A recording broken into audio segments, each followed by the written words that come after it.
Okay. So here we go.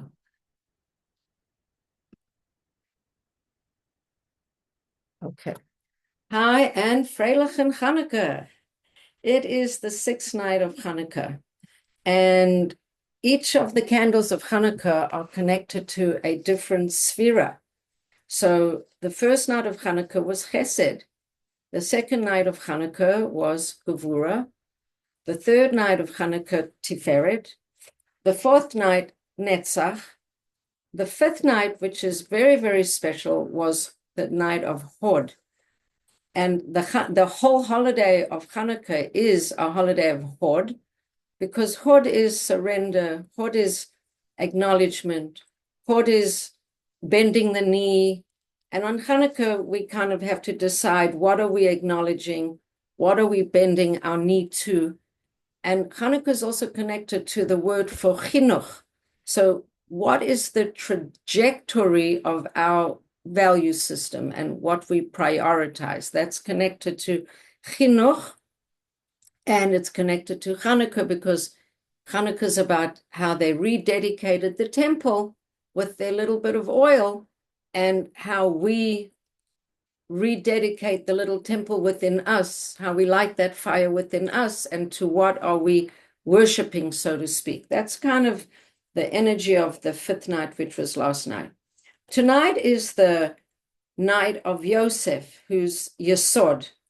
And this kind of comes in very nicely with Tanya and the shiurim that we've been discussing in Tanya, because we've been talking about the creation of the world, and we've been talking about how Hashem manifests his light into the world, but it's also related to the Sfirot. And just like Yosef is Yesod, Yesod is about a connection. In order for there to be a connection, there have to be two different entities. There has to be a person, let's say, and the other person to whom they're relating to. And then when two entities relate, they have a connection. So this, in a way, is also like Hashem needs to relate to us. That's some of what we were speaking about. But in chapter 8 of Tanya, of Shaar Yichud VeEmunah, the thing it's going to talk about is how we think. Because we were talking about how the world goes from Hashem's thought, so to speak, into action. And then we can also apply this to how we think, and how the process of our thinking takes something from a thought into an action.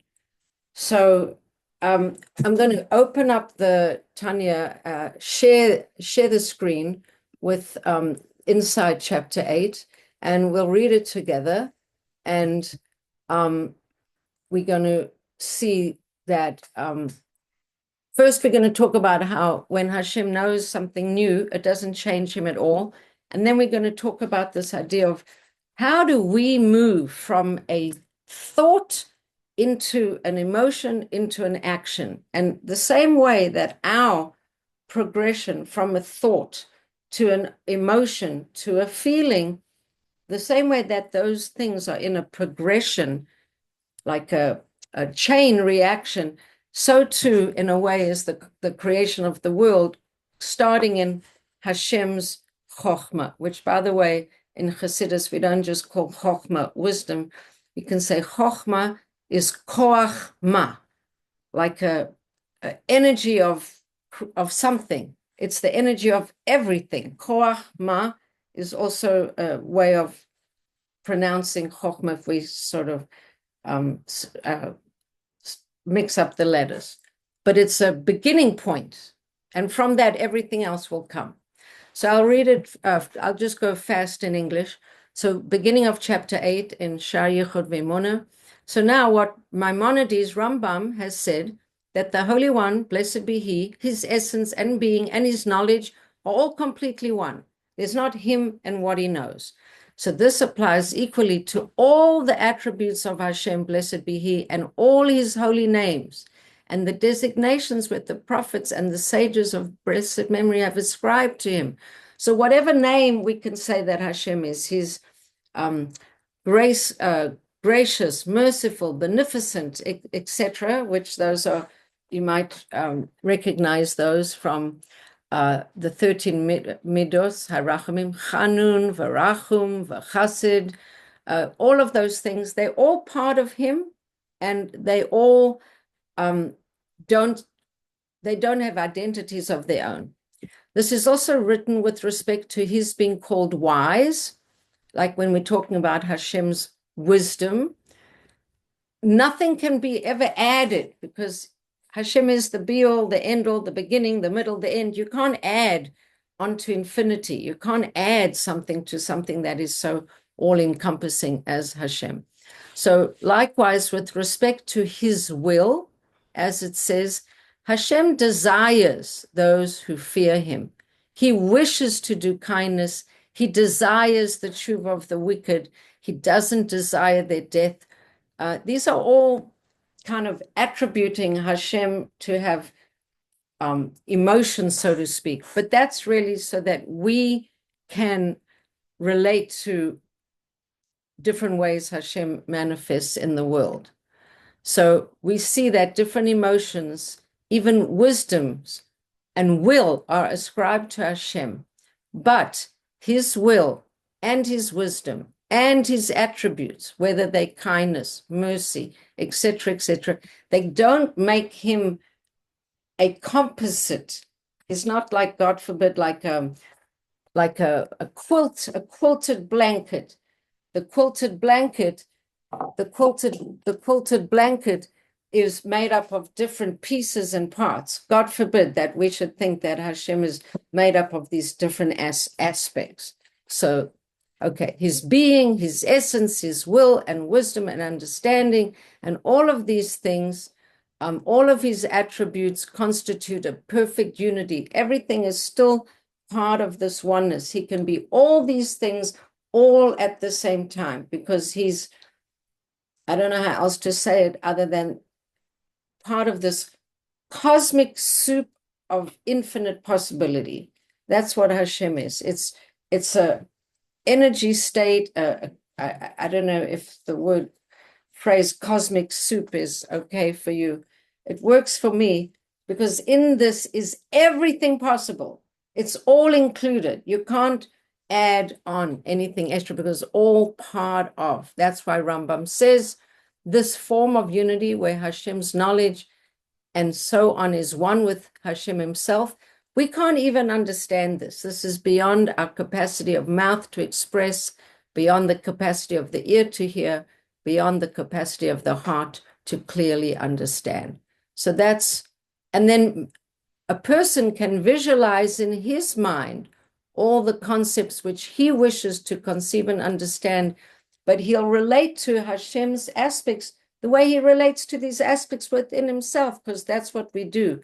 But Hashem is so much higher than us, and so we shouldn't get confused and say, just like we feel these emotions, and they can kind of, the way that it says, with regard to envisaging one's own intellect and emotions, so too regarding an individual's desire to apprehend divine intellect and emotions, he can only do so by thinking about it, how these qualities are within himself. But Hashem's unity is beyond anything that we can comprehend. Okay, so that's kind of the one aspect of chapter 8. The next aspect of chapter 8 is this idea of creation.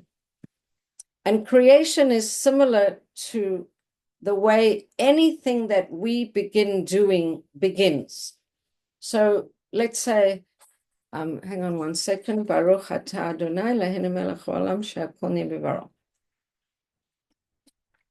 Anything, whether it's a project we're going to do, or whether it's a speech we're going to make, or whether it's an action of just moving from this space to another space, whatever we do, things start off in our brain, in our chokhmah.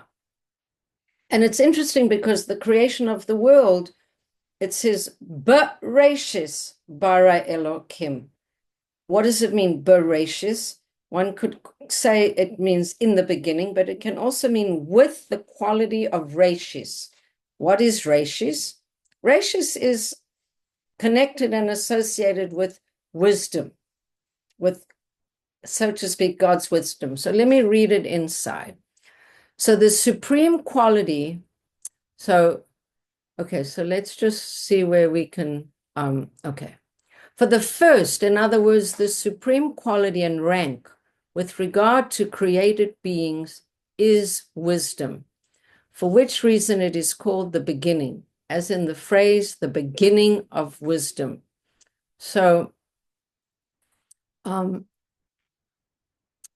other words, the beginning of everything that comes, the starting point is Chokhmah. That is the starting point of any process, any chain reaction of any kind, whether we talk about Hashem and his creative capacity, or even our own creative capacity. It starts with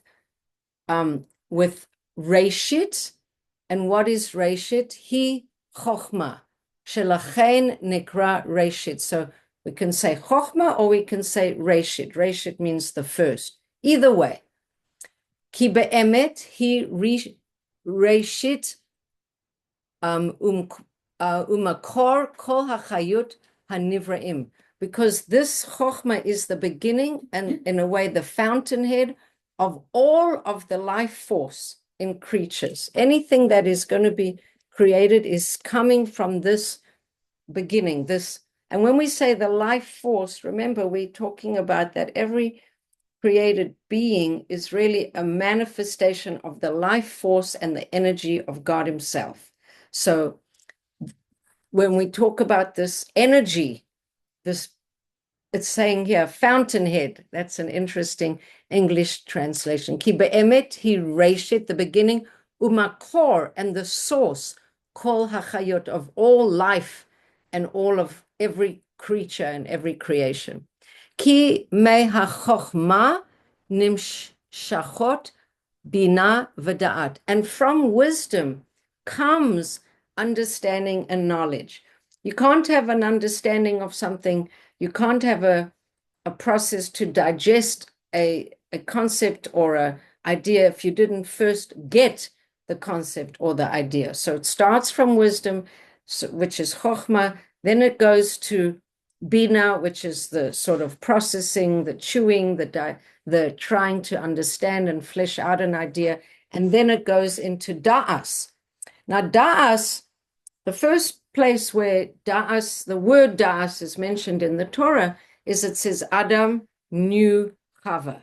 So da'as means an intimate connection to a person, or even an intimate connection to an idea. If you just hear an idea, it's intellectual, it's cerebral.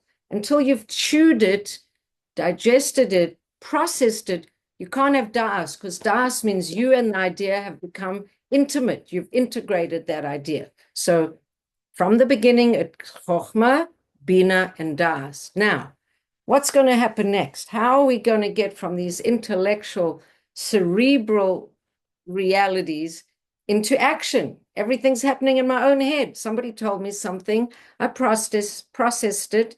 I got connected to the idea. I got intimate with the idea, but it's still in my head. So we've got to get it to come out of our head into action. So how does it go? So from the intellect, ki meha chokhmah nimshachot bina v'da'at, mahen nimshachot kol midot shebanefesh ha-maskelet. From these intellectual attributes, it kind of flows down and starts impacting the emotional attributes. Kamo ahava v'chesed v'rachamim v'kayotze bahin. From these thoughts and feelings, from these thoughts, I'm going to start influencing my feelings. Which kind of feelings? Love, kindness, mercy. Now, these feelings can be feelings we have for Hashem. They can be feelings we have for another person. They can be feelings we have for an action we want to take. But what's going to inform those feelings is going to be the way we've integrated the thinking. So, for example, the whole of Tanya, let's say, and the whole of the Hasidic path is really teachings to help you have correct emotions in your life. And the correct emotions should start with love and fear of God. And then we keep hearing about the mitzvah of Avas Yisrael, loving fellow Jews, fear of sin, fear of hurting other people or whatever. How do we get all of these right emotions? We have to learn the concepts that are going to educate us to think correctly and then feel correctly around certain topics. Come back to Chanukah. What's the bottom line of Chanukah is dedication. Dedication, Chanukas Habayit, you dedicate a house to a kind of a value system. You dedicate a school, you dedicate a temple, you dedicate your own being. So how do you cultivate that dedication? Through the word chinuch. That's education. So we got to teach ourselves to think correctly about things. And when we think correctly about things, then we can have the correct feelings that are going to sort of flow from the intellectual understanding. So let's keep going. So from them, which is the Chokhmah, Bin, and Da'at, flow all the emotive attributes of the rational soul, which are, we said, Ahava, love, Chesed, kindness, Rachamim, mercy, etc. And then it says here, and then Kanir Bechush, we see this very clearly with our own, like flesh and blood, with our own senses. Shehakatan she'ein bo da'at, that there's a little child who doesn't yet have da'as, doesn't have understanding. Hu baka'as tamid va'achzari, he can be angry a lot, always angry and unkind, because he doesn't know better. He didn't learn that those are inappropriate emotions to have for a mature and evolved and sophisticated person, but he's just a little child, doesn't know better. V'gam ahavato, and also the things he loves. When he's a little kid, what does he love? Goes to shul, doesn't go to shul because he loves the davening and he loves hearing Birkas Kohanim, goes to shul because he loves the candies from the candy man and he gets his lollipop. That's what he loves. So he, lidvarim katanim she'ein ru'u la'avim. He is connected and loving trivial things which shouldn't really deserve so much love, or because when you 32-year-old man and you're going to shul for the lollipops, that's not really so appropriate. You got to cultivate your love for more meaningful things, not to bash kiddush clubs, because socializing is also important. But anyway, mipnei she'ein bo da'as le'ehov davarim hara'uyim la'ahavim. This little child still lacks the understanding to love the right things which are worthy of love, and love varies with the level of one's understanding. So as we cultivate our chokhmah, our bina, and our da'at, so our capacity to love things that are more worthy of love for a person's life, so we should elevate. So let's say a person becomes frum and they love their cars and they love their clothes and they love their jewelry, but great, they became frum.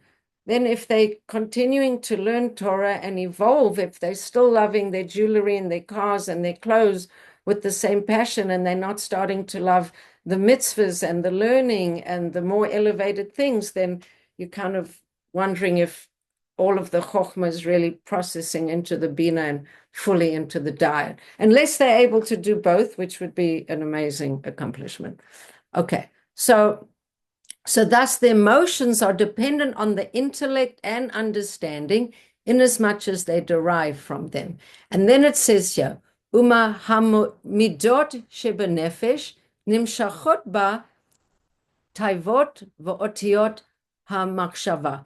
from these emotive attributes of the soul, words and letters of thought issue forth.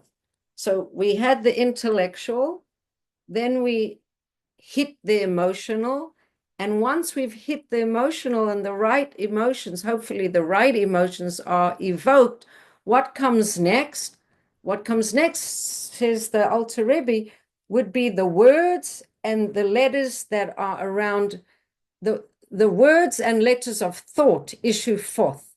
So from the emotive attributes of the soul, words come out and letters of thought. So you have a thought, but then it moves from a level of thinking, which is very non-tangible, to speech. Well, you can record speech with a recorder. The Zoom's recording my speech right now. What I was thinking about before the class is determining what I'm saying. But until I say it, it's not actually anything that is in the world, so to speak. So first it comes the intellect, then the emotions, and then comes the words. For the soul thinks of that which it loves or how to perform deeds of kindness and mercy. So it is with the other emotional attributes. They all serve as a source for the words and the letters of thought. Within every thought in the world, there is clothed some emotive attribute that causes one to think that thought. And this attribute is the vivifying force of the thought. And from the letters of a man's thought proceed the letters of his speech. And then the letters of thought are the actual vivifying force. So in every articulated word is the thought wrapped up in the package of the word, if you understand. You have a thought, and wrapped up in that thought would be what we call the three garments of the soul: thought, speech, and then finally we're going to get action. So then we come down to speech, and the Alter Rebbe tells us speech in turn gives rise to action. So first we think something, then we speak it, and then when we speak it, even maybe to ourselves, but then we speak it, it becomes an action. What could be that action?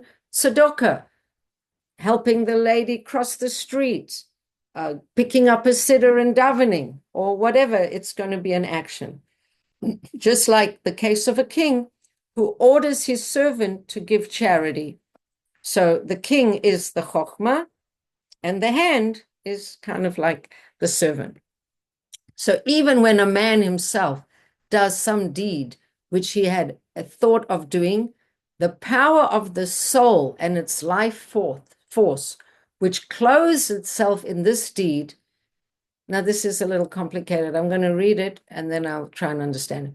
The power of the soul and its life force, which clothed itself in this deed, compared to what came before, it's like nothing in relation to the power of the soul and its life force, which is in speech, which is nothing if we compare it to thought, which is nothing if we compare it to the source of everything, which is chokhmah. So, and likewise, the relation of the essence and life force of the emotive attributes in comparison with the chokhmah, the beginning, the understanding, the bin and the dad, that's all from where everything started.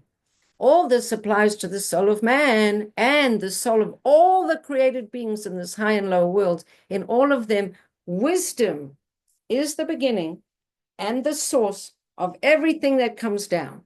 So that's the text, that's chapter 8, but let's talk about it just a little bit.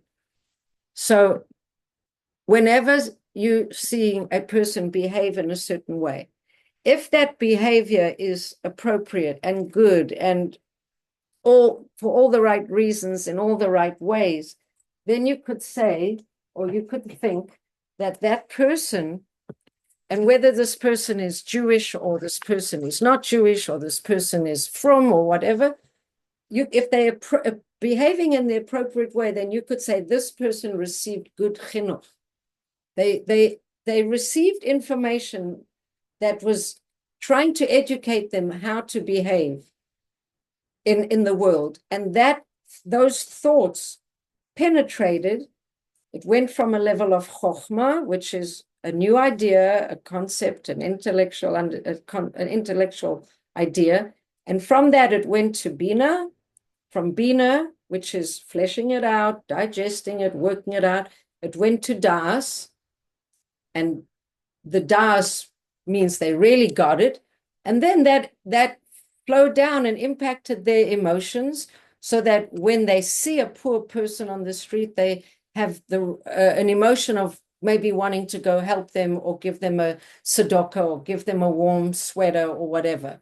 When they see a dog tied up and caught next to the tree and yelping with pain, they're going to have a emotional response of rachamim that was taught to them somewhere in their development, that's an appropriate way to help an animal in trouble. And so everything that is emotional is coming from what has been digested and processed in their way of developing their thinking, and how their thinking was taught and developed in them. And so this is actually true in any moment. In any moment when you catch yourself emoting or behaving in a certain way, one should track the thing to understand that everything starts in the way you conceive of something, the way you understand something. So if you understand something with a certain definition, then that way of understanding is going to impact a lot of how you behave, because things start in chokhmah. Having said that, we'll conclude, because we'll be a little briefer tonight. We'll conclude with the holiday of Chanukah once again, because the holiday of Chanukah is the holiday that invites us and suggests to us and begs us to look at the lights and to receive the chinuch, the direction, the inspiration of how to live our life based on the light that we see burning in those candles, rather than everything that is out there telling us what we're supposed to think, what we're supposed to do, and how we're supposed to be. The candles are a reflection of the light within ourselves, the light that mirrors and reflects the light that is the Or HaGanuz, the hidden light. It's also the light of the cruse of oil that they found in the destroyed temple. They believed that somewhere there was something there that wasn't tarnished, wasn't damaged, wasn't destroyed. So they looked for it and they found it. So that's the Chanukah is saying, find that cruse of oil within yourself. Find that undamaged, untarnished cruse of oil, and pour that on your own menorah inside, and have the lights of the Chanukah candle menorah in front of you, and be honest and true to that light. Be honest and true to the light of your neshama, the light of your connection with Hashem, the light of your understanding of what Yiddishkeit is. Now, just to clarify this, one of the things that we're celebrating in Chanukah, we're not just celebrating they won the war, they found the oil, yay, let's eat latkes and have donuts. Because they did win the war and there was a miracle of light. But the miracle of light is the Jewish people saying that our view of the world is not a rational, logical, only cerebral, Newtonian physics, Greek geometry, Greek philosophy kind of way of the world. The Chanukah story is saying that we're plugging into a world of miracles. We're plugging into a world of guidance. We're plugging into a world where Hashem can let the few defeat the many.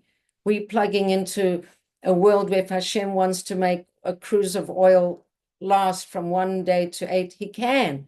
And that we are part of that light of Chanukah. We are, as Jewish people, as one of my friends says, we hold the light on the planet.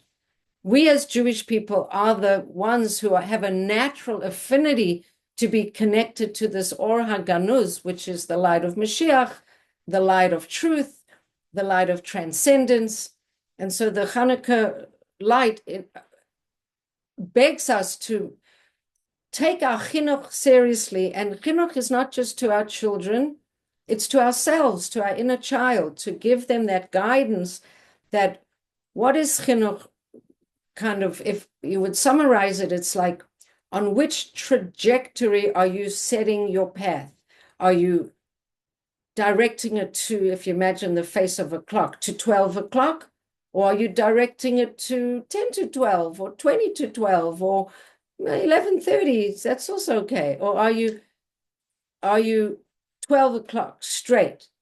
And the thing about the holiday of Hanukkah is that a lot of the people who were the Syrian Greeks were assimilated Jews, that there was a big fight within the community. It wasn't just all holy Jews fighting against Greeks, Syrian Greeks. It was a fight in the culture for the purity of a belief in Torah, which is a belief in the oral Torah, which is a belief in Bris and Rosh Chodesh and all these things, over, sure, you can learn Torah, but just keep God out of it, keep the transcendent out of it, keep the, all this other stuff out of it. So with that, I want to wish you a beautiful last few days of Hanukkah. And actually, we didn't say one word about it, but it's Rosh Chodesh tonight.